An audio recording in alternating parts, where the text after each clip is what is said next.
Good morning, सुप्रभात, केम छो, सलाम। उम्मीद है आप सब लोग बेहतर होंगे, अपना ध्यान रख रहे होंगे। हम सभी लोग जीवन में एक बेहतर गुरु की तलाश करते हैं। हमें लगता है कि कोई हमें ऐसा हो जो रास्ता बताने वाला हो, जो हमें अपनी मंजिल तक पहुंचा दे, या ऐसा बोले हम कि हमारे दिमाग में एक दबी हुई भावना ये होती है कि हमें एक महान अच्छा गुरु मिले जिससे हम एक महान शिष्य बन जाएं। ठीक है। और अक्सर आपने देखा होगा कि लोग बात करते समय जो है एग्जाम्पल लेते हैं अर्जुन का, गुरु द्रोणाचार्य का। वह गुरु द्रोणाचार्य और अर्जुन जो है वो अर्जुन जो है वो सबसे बेहतर शिष्य थे और गुरु द्रोणाचार्य जो है वो एक बेहतर गुरु थे। ठीक है ना। तो हम सब लोगों को लगता है लाइफ में कि हमें एक अच्छा गुरु मिल जाए और उस गुरु के हाथ को पकड़कर हम जो है वो सफलता को पा सकें हम। ठीक है। या हम महान बन सकें। पर एक बात आपको बताऊं, थोड़ी सी कड़वी बात है, पर थोड़ा आप खुद इंट्रोस्पेक्शन कीजिएगा और सोचिएगा कि मेरी बात में कितनी सच्चाई है, ये आप खुद सोचकर मुझे बताइएगा। ठीक है। मतलब मैं कल सोच रहा था इस बारे में, तो मैंने थोड़ा इंट्रोस्पेक्शन किया और फिर मैंने निकाला कि भाई थोड़ा कहानी जो हम सुनते हैं गुरु द्रोणाचार्य की और अर्जुन की, उस कहानी को भी मैंने ध्यान से उसको एक अलग एस्पेक्ट में समझने की मैंने कोशिश की और एकलव्य के किरदार को भी मैंने जो है समझने की कोशिश की। तो एक बात आपको बतलाऊं मैं, ऐसा जरूरी नहीं कि हर बार गुरु महान हो, ऐसा जरूरी नहीं कि हर बार गुरु महान हो, बस एक गुरु की आवश्यकता होती है ताकि हम डिसिप्लिन में रहें और हम जो है वो अपनी मंजिल से भटके नहीं। गुरु बेसिकली भटकाव को रोकने के लिए होता है। कोई भी गुरु या टीचर जो होता है, शिक्षक जो होता है, या जिसको हम बोले यहाँ पे कि मेंटोर जो होता है, वो आपको भटकाव से रोकने के लिए होता है कि आप भटक ना जाएं, आपको रास्ते पर रखने के लिए होता है। लेकिन सच बताऊं तो सच में महान एक शिष्य होता है, सच में महान एक शिष्य होता है और उस महान शिष्य के कारण ही गुरु को महान कहा जाता है।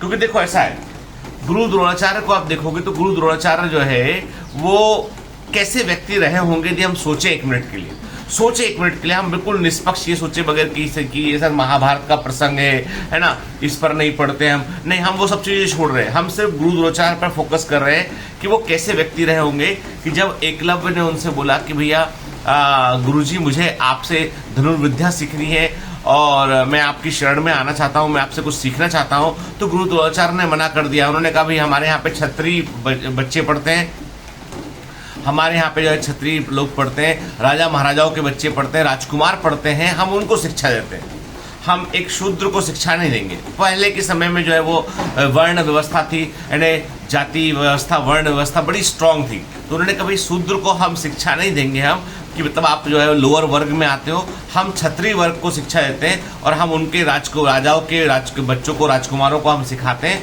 हम आपको नहीं सिखा पाएंगे। ठीक है।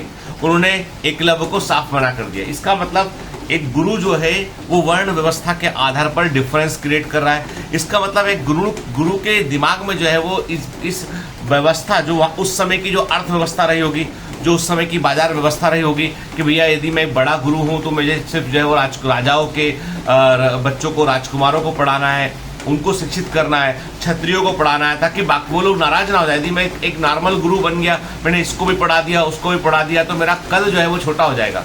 तो गुरु द्रोणाचार्य ने इतना कुछ सोचा होगा कि भाई नहीं, मुझे ये नहीं करना, मुझे शूद्र को शिक्षा नहीं देना है, तो फाइनली उन्होंने एकलव्य को मना कर दिया। एकलव्य ने गुरु की ना सुनी और अपने वापस जंगल लौट गए। वहाँ पे उन्होंने गुरु द्रोणाचार्य का जो है अपना एक उन्होंने मूर्ति बनाया और उसके सामने उन्होंने अभ्यास किया।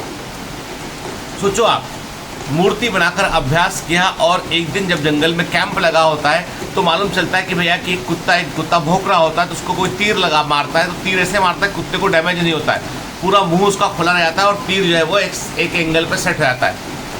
तो जब इसको देखते हैं तो द्रोणाचार्य समझ जाते हैं कि कोई बड़ा भारी धनुर्धर यहाँ पर है, क्योंकि ये काम तो ऐसा काम है जिसको मैं भी यदि मुश्किल से कर पाता हूँ, अर्जुन का पता नहीं कर पाएंगे या नहीं कर पाएंगे। तो वो मिलने जाता है भाई, कुत्ता कहाँ गया था, डॉग के पीछे पीछे आता है। ठीक है। फिर द्रोणाचार्य को पता चलता है कि भैया कि ये तो एक लड़का है जो जंगल का लड़का है, शूद्र व्यक्ति है, वो इतना कुछ जानता है। तो वो उससे जाके जो है बोलते हैं तुमने कहाँ सीखा ये, तो वो दिखाता है देखिए आपकी ही मूर्ति बनाकर मैंने आपके सामने अभ्यास किया है और मैं आज जो है वो पारंगत महसूस करता हूँ, मुझे बहुत कुछ सीखना है आपसे और मैंने ये खुद सीखा है आपकी मूर्ति के सामने अभ्यास करके।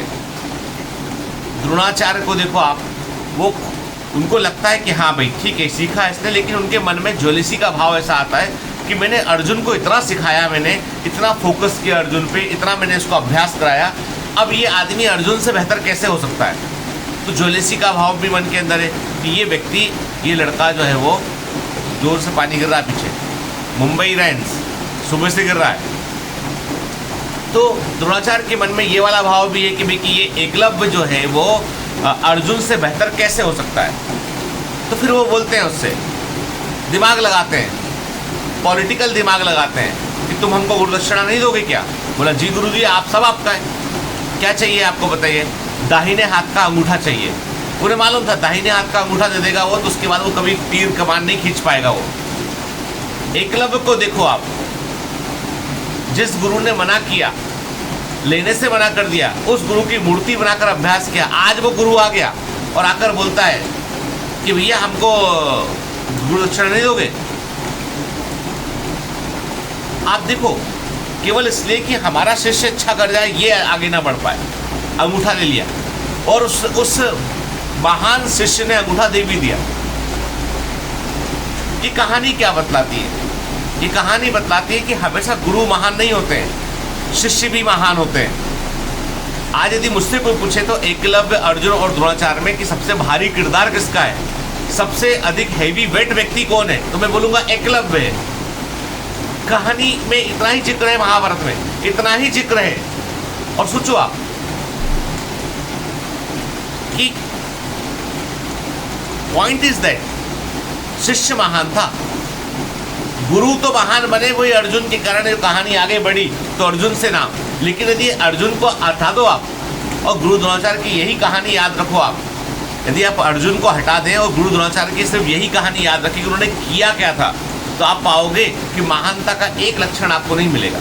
मैं गुरु द्रोणाचार्य का अपमान नहीं कर रहा हूँ, मैं अपमान बिल्कुल नहीं कर रहा हूँ। मैं एक प्रैक्टिकल बात बता रहा हूँ कि हर बार आप ये सोचें कि गुरु बहुत महान होगा तो हम महान बनेंगे। जैसे आजकल हो गया है कि कोचिंग इंस्टीट्यूट इतना बड़ा होगा साहब, इतना एड आएगा उसका, इतने बच्चे पढ़ेंगे, है ना, हरी टी शर्ट ना काली टी शर्ट पहन के बच्चे डांस करेंगे, ये करेंगे वो करेंगे, तो साहब जो है वो सिलेक्शन होगा।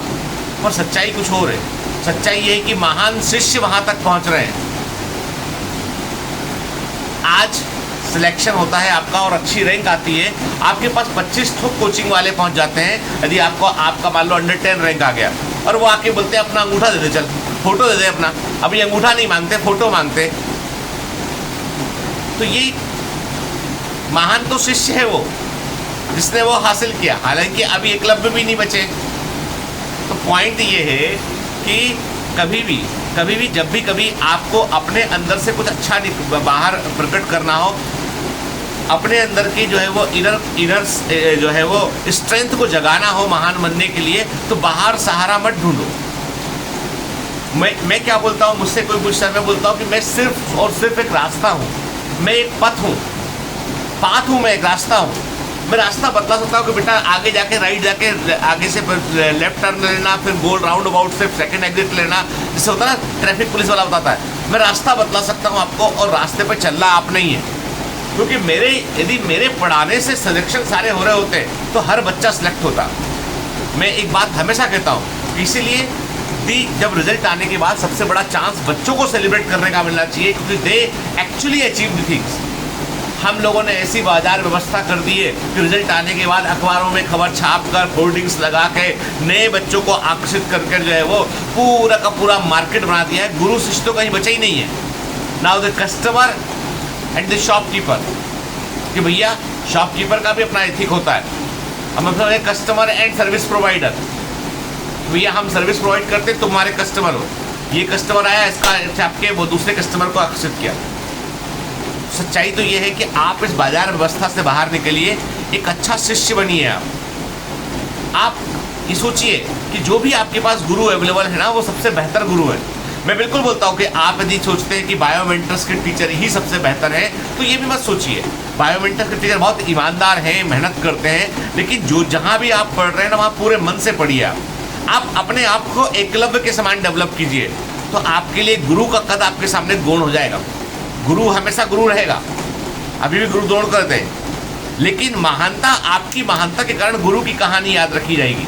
गुरु को बताना पड़े कि ये शिष्य मेरा है, नहीं, शिष्य के कारण मालूम चले कि इसका गुरु कौन था। तेंदुलकर का गुरु कौन थे? अर्जुन, हम कहते हैं रमाकांत आचरेकर साहब सचिन तेंदुलकर के गुरु थे। मतलब शिष्य इतना महान होना चाहिए कि एक दिन कोई उससे पूछे कि तुम्हारी जिंदगी पे किसका असर पड़ा, कौन तुम्हारा गुरु था, तो शिष्य बताए कि ये फला व्यक्ति मेरा गुरु था, और गुरु का नाम हल्ला हो जाए सब तरफ। ऐसा शिष्य होना चाहिए, और हम सब में वो कैपेबिलिटी होती है। चलिए, have a great day, all the best, bye bye.